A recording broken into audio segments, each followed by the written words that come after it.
Good afternoon and welcome to the Bronx EdTech Showcase 2022. The following presentation is titled Out in the Open, Adopting an OER-based Blackboard course for open use on the CUNY Academic Commons. Presenters are Kelly Heyman from CUNY School of Professional Studies, Sarah, also from CUNY School of Professional Studies. Well, Tara from John Jay, I'm sorry. And then Angela, Sarah, and Kelly from CUNY School of Professional Studies. Wonderful. Thank you so much, Kenya. So welcome, everyone. Thank you for attending our session today, Out in the Open, Adapting an OER-based Blackboard course for open use on the CUNY Academic Commons. In this talk, we describe the process of taking a course that was originally built to live in the Blackboard LMS as an asynchronous online course offered at the CUNY School of Professional Studies. So this is our College Writing 1 course at SPS, and making it truly open by sharing it as a fully built out, ready to teach course on the CUNY Academic Commons. Our team for this project includes Tara Paulini, Associate Professor of English at John Jay and Interim Academic Director of Liberal Studies at SPS, who redeveloped the course as a zero textbook cost course. Angela Francis, Assistant Dean of General Education at SPS, who worked with Tara on that redevelopment of our English 101 College Writing 1 course.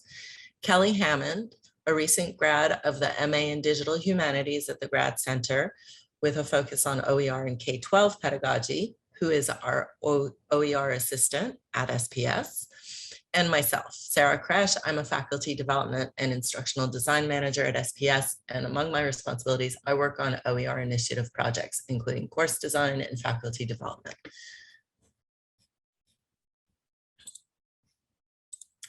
So at SPS, with our mission of serving students with interrupted undergraduate education, most of our students arrive with transfer credits for College Writing 1. So we run about one section per semester of College Writing 1.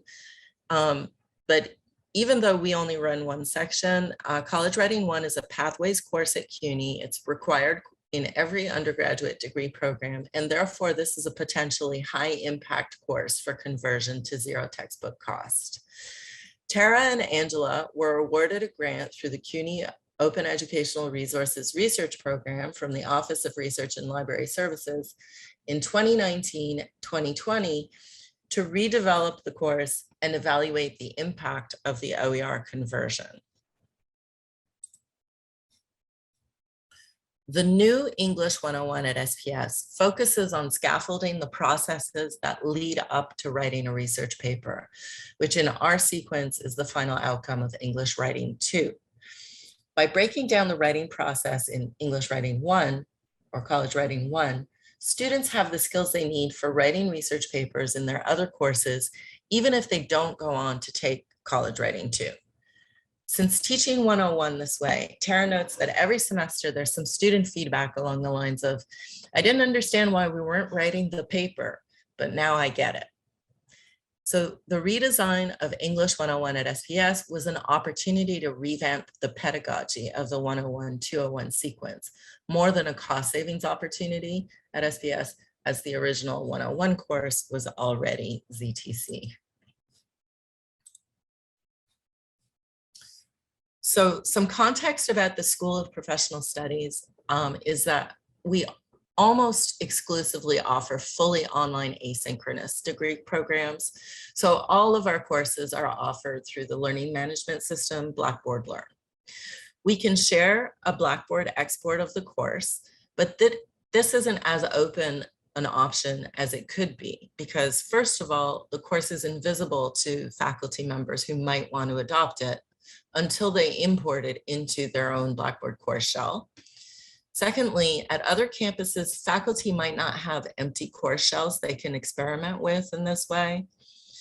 Third, different campuses have different levels of support for teaching in Blackboard, and Blackboard support offices at many campuses were understaffed before the switch to fully remote teaching. So for this reason, an OER course that's shared as a Blackboard cartridge isn't really that open.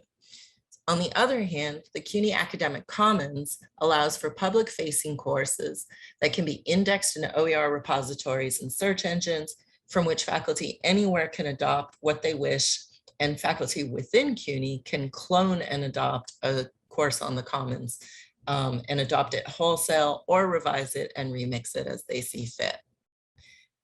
And one last advantage I'd like to mention of sharing this course on the Commons is that at SPS, we do focus on online asynchronous courses, and we have a lot of support in online course design and online pedagogy for faculty, and our faculty have a lot of experience teaching in this modality.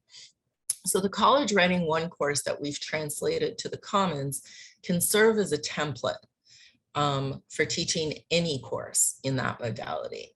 So faculty in any subject area could clone the course just for its design and architecture and plug in their own content.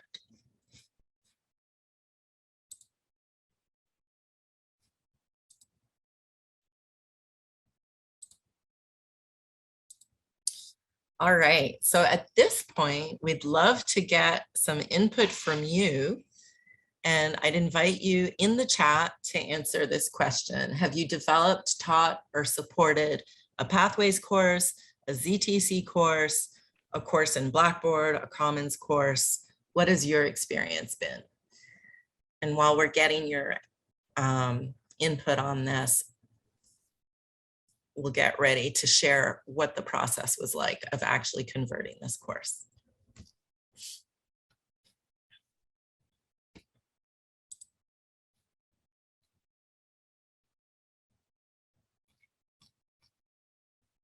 So, oh, right.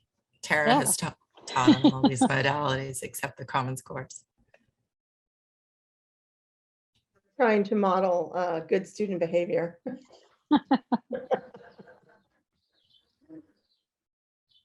Right. Well, then I'll chime in and say likewise. So I don't know if anyone here has taught in the Commons. That'd be interesting to hear, but. And it's great to hear that we have, or to see that maybe we have a lot of people who are starting to think about maybe doing some of these things. Mm-hmm. Should we go ahead and start discussing the process? So now I'll turn it over to Kelly, who will explain how she did this magic. Thanks, Sarah. And good afternoon, everyone. In terms of the process for us, moving from siloed to open really presented that classic challenge of translation. You know, do we duplicate the Blackboard site literally, or do we try to create a more analogous experience in WordPress that functions differently and takes advantage of the change in platform? And if we chose that second option to take advantage of the platform change, do we honor a range of choices and comfort levels in this more open format? Or do we stick to the more prescribed approaches typical of a learning management system? And the way we got at these questions was we started with a functionality review, looking to determine the kinds of student and teacher interactions that were intended in the original. For example, as Sarah mentioned, the Blackboard version is built for fully online and asynchronous learning. So it relies heavily on discussion boards as a means for social interaction and learning. Since we couldn't literally offer discussion boards in the same way with WordPress, we provided choice. We built out comment-enabled pages using the Blackboard discussion prompts, but we also queued the instructors in the notes to offer student blogs if they preferred, since WordPress was originally a blogging platform. After we made some of these translation decisions, we then played around a bit.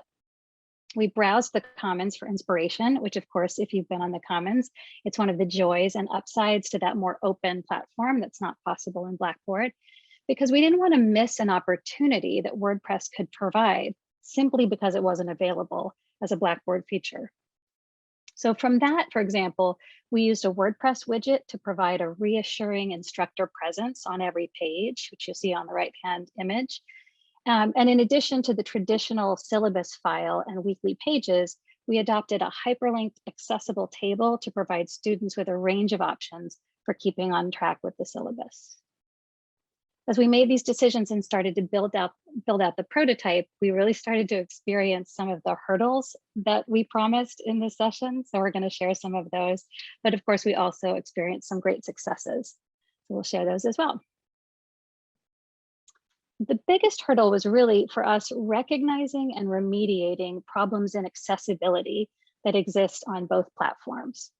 Fortunately, Blackboard with its mobile app and WordPress with its responsive design really render well on a variety of devices, from cell phones to tablets to desktops.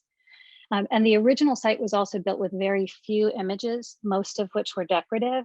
So download speeds weren't much of a problem, nor were alt text issues.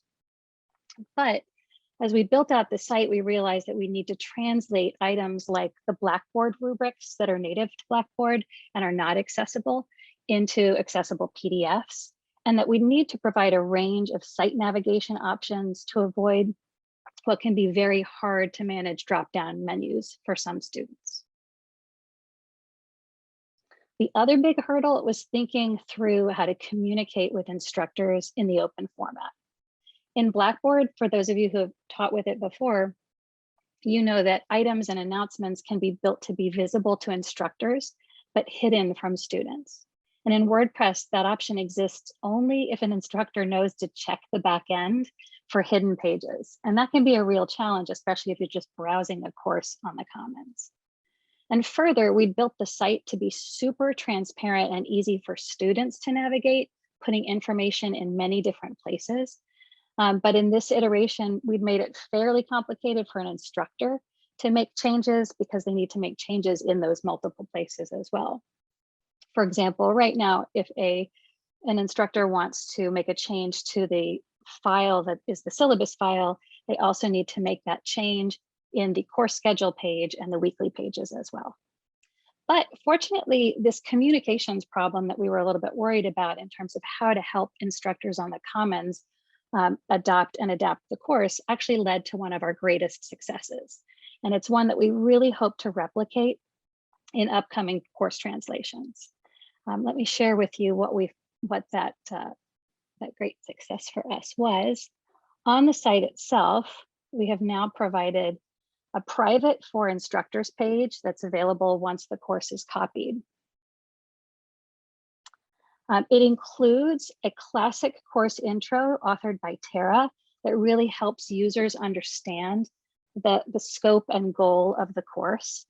But in addition to that classic intro, we've also created a walkthrough of the site page by page that guides instructors on what they should change and what they shouldn't change, and where they have lots of room for choice. This page also includes a note at the bottom about accessibility and pedagogy that we hope will allow that wonderful remixing that we're anticipating by course adopters to stay within the pedagogical philosophy intended by the course.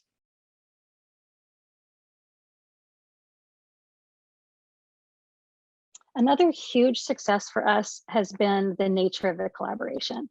Tara and Angela have been invested, they've been eager to provide input, and they've been really quick to guide us with their expertise about what can and shouldn't leave those digital walls of the LMS and SPS.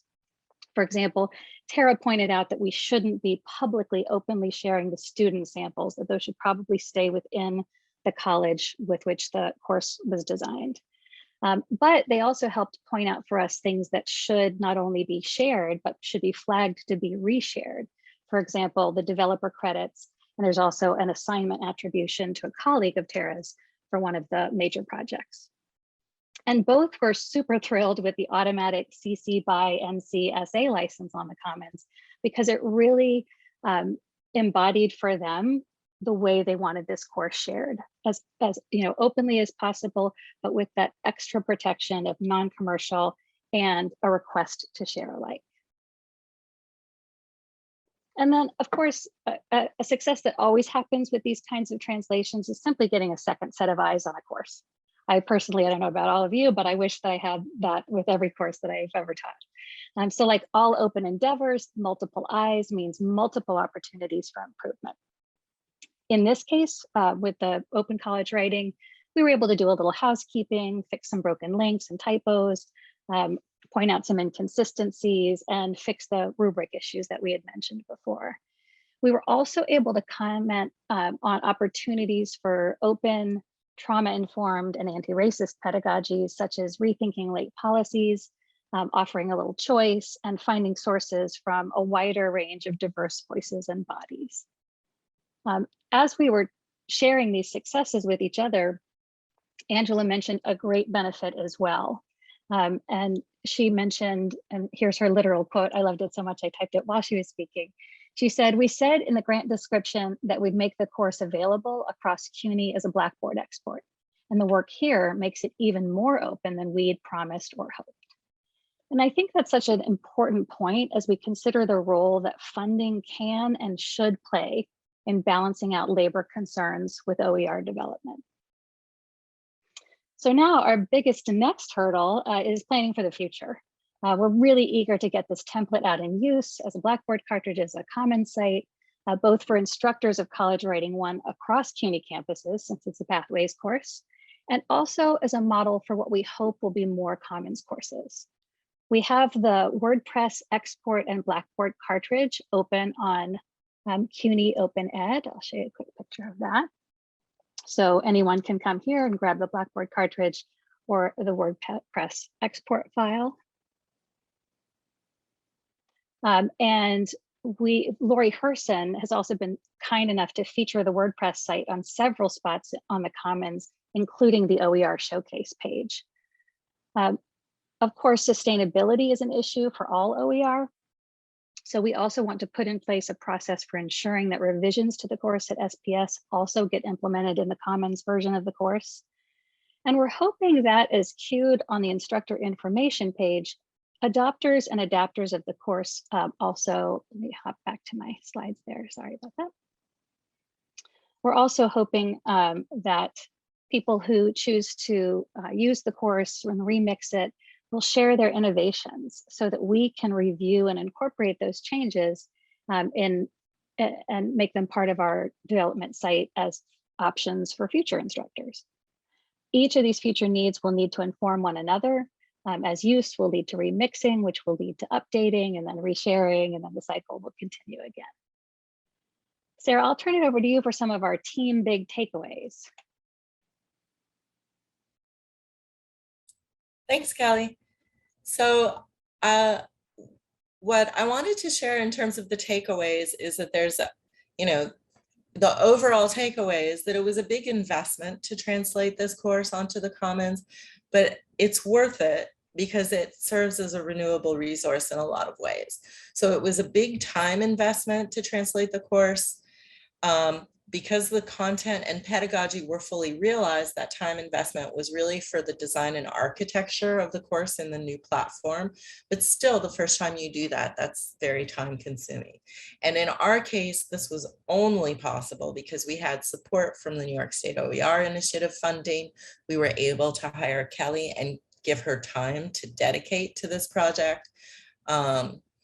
We had the support from the OER initiative through the Office of Library Services and from all the experience that's shared there by faculty and staff doing OER work across CUNY in our meetings for the OER initiative.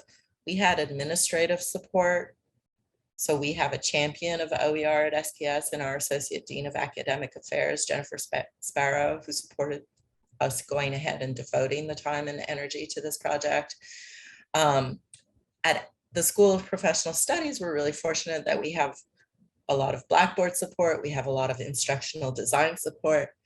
And both of those are housed in one office, which I think is helpful too. Our office, the Office of Faculty Development and Instructional Technology. And you'll see faculty support is here cheering us on today even. And we got more support on using the Commons from the GC, specifically from Lori Herson, the Open Ed technologist at the Teaching and Learning Center. And all of this support made this possible. But the payoff for this investment is that now we have this template, which is a renewable resource, both in terms of its content and its design. It's completely open faculty anywhere can adopt the template for its content, its design, or for both, and adapt it to suit the needs of their college, their course, and their students. When other faculty adopt either the Blackboard or the Commons cartridge, it will take less time, of course, because it's basically all set up. It's easier to adapt a Blackboard course or a Commons course than it is to create one from scratch.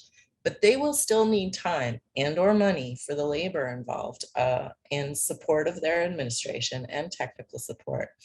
So it still requires support, not quite as much. And we were fortunate to have a sort of intensive amount of support to be able to create the template. And with that, I want to go ahead and thank all of these sources of support again.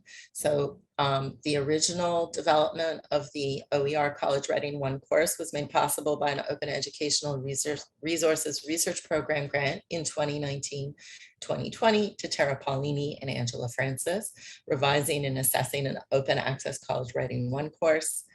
And then the translation work that Kelly was describing was supported by the New York State OER initiative, administered by the CUNY Office of Library Services. We especially want to thank Ann Fidler at OLS and Effie McLaughlin at Grants and Research, and Lori Herson at the GCTLC. And we hope that you will check out our Commons course. It's at collegewriting.commons.gc, etc. You know the rest. And also on opened.cuny, which is where you can download the cartridges for the course. I pop both those links in the chat. And with that, we'd love to hear your feedback, your questions, any conversation. You can feel free to put any questions in the chat or simply raise your hand. I think there aren't so many of us. You could also unmute yourself and just go ahead and chime in. And as that's getting, as you're getting those questions formulated or those comments, I'll invite Angela Francis to say a few words about her role in the project. Sure, thank you, Sarah. My role formally, starting from the grant, was to be an assessor. So to look and see how the new version of the course was doing, because if we were going to make something open to the community, we wanted to make sure it was quality. But while that was my formal role, and it was an important role, what I really focused on was trying to figure out how I could be a source of the support that Sarah was discussing. So I was in a great intersection or intersectional place in that at the time, it overlapped with my transition to being a dean. I had teaching experience, I had course building experience, but I now had this world open to me where I could go and I could bother people and I could advocate. And so I just want to underscore the importance of having institutional support in these sorts of projects and being able to identify who that champion would be. I know our champion is often Jennifer Sparrow. And so that's just a critical part of this process that I don't want to underemphasize.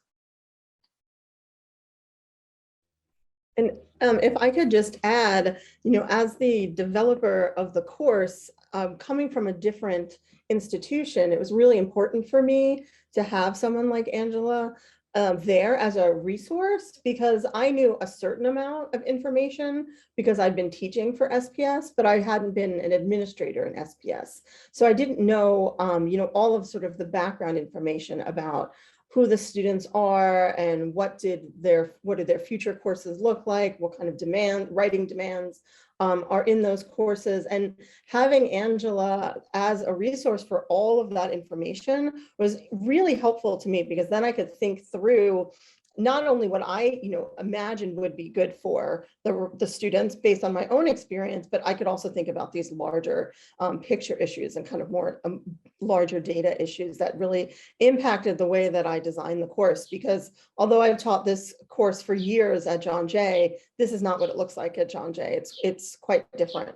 And so without Angela, I don't know that I would have been able to be as successful because I wouldn't have had as much experience and the knowledge base that I think goes into really good pedagogy. Love Fest, because I just want to return that and say I think it was really helpful to have someone who had experience at a different CUNY campus when we were working on a project that we wanted to not only serve our own students, but also help students across the university, because CUNY SPS is very different from a lot of the other campuses. Perhaps less different now that we're all online to some degree, but at the time very different. And so it was great to have those discussions about what served SPS students, what would serve students at John Jay or perhaps another campus. It was a really enriching experience that I hope we can have more of across the different campuses, the sort of collaboration to create courses that can serve the university rather than only one campus.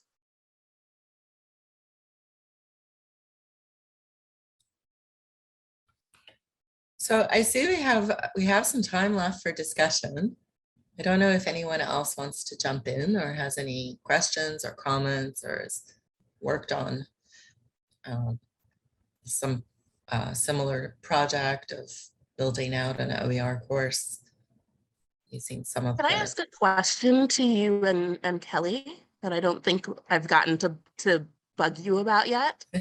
Sure. I was curious about what was the most surprising aspect of this project. Was there something you thought was going to be a lot easier than it was, or something you thought would be a lot harder than it was? Sarah, one thing jumps out to me right away is, and this is largely, a credit to SPS's structure of being fully online and fully asynchronous. There's a lot of course content. There's just a lot, when I think about my own experience on the Commons at the Grad Center, there's much less provided for courses that are taught in person or hybrid, but just seeing an entire course laid out stem to stern was both a little daunting, but also super impressive. So Tara and Angela, you guys did an amazing job building out 15 full weeks, completely. Sarah, what about you? Can I ask a question about what, now that is it just up on the Commons now as of this semester in its full form? Yes. And not even as of 2 weeks ago. Oh, will we know if anybody's using it? I mean, does someone have to come and tell you that they're using it, or would you have some way of knowing if it was downloaded? I'm curious to find out if it will be, what the use will be at CUNY and maybe elsewhere. Well, we had a decision, and Sarah, feel free to jump in. We had a decision to make whether we wanted to have a bottleneck where people had to request admin access in order to clone the course on the Commons, or whether we really wanted to make it very low barrier access. And we went with the latter. So we gave up a little bit of that sense of control in order to fully embrace openness in its totality. So we won't be able to track quite that granularly, but we have asked course adopters to reach out and to share their adoptions and adaptations. Thank you. That makes sense to me. Right. There's no counter on the Commons, but well, I don't know, actually, Matt might know this better than I do. But I know that on the opened.cuny site, we can see things like number of views and number of saves. So, but again, that's a very, very rough idea of how, how much people are interested in the course. I feel like I'm going to start using Juan's strategy from the last session. Mentioned, I think we have 120 seconds left. So there is time for any more questions or comments from anyone. Hey guys, it's Matt. Matt Lewis here. I'm an SBS colleague with these guys, but this is the first time I've really seen the course, taken time to look through it, and it's very impressive. So congratulations on that. I was curious about working in WordPress because I know I manage our site here, and we use what they call the classic editor. And when I was looking at some of the previews, I think Kelly, you were showing the block editor, and I don't know if this might be a little bit inside baseball for everyone, but I'm just curious if that was, I don't know what you think, if you use both, if the block editor was better. For me, it's it's a huge trade-off. The classic editor I was most familiar with the classic editor, but I know that the new movement in the Commons is to work with the block editor. And so some things were much easier. Citations are so much, captions are so much easier with the block editor. Embedding files for quick visual previews is much easier with the block editor. But the classic editor for me gives me so much more control, so much more granular control. And so I missed that a little bit, but I also had to think through a faculty member adapting this course. So I didn't want it to be something that somebody needed to tweak the HTML in. So I just acted as though I was an instructor, and I just built it out the way an instructor would experience that WordPress interface. Cool, thank you.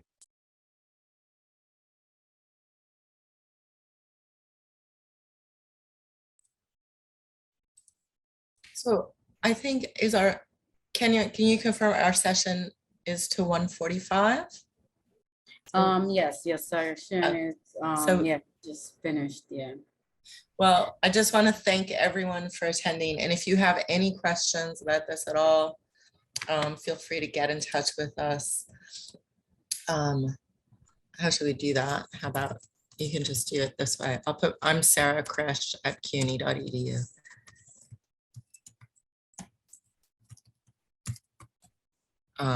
And we're happy if you are interested in the course, if you need help figuring out how to use the course, just feel free to reach out.